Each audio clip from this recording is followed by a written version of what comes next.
check ko na ma'am. Yes po. Double check mo ma'am, ay minsan siya kasi may iwasan na maiwan yung gamit. Lalo ng cellphone, kung naka-charge pa sa tourism office.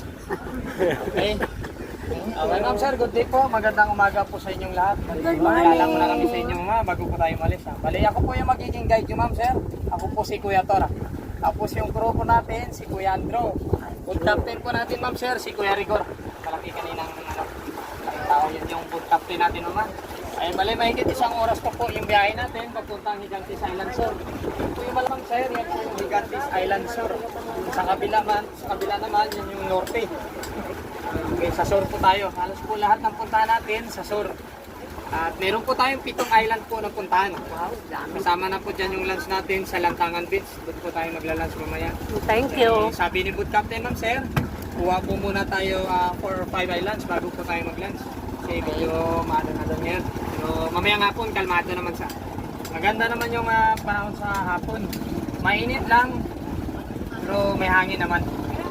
Maganda kahit mainit, pati mahangin. Amen. Mahigit isang oras pa po yung biyahe natin ma'am sir, papuntang Gigantes Island Sur. Pagod. Mahaba pa biyahe natin. Sa mga naantok dyan, pwede pa mag-iglip. Isihin ko lang kayo pag malapit na.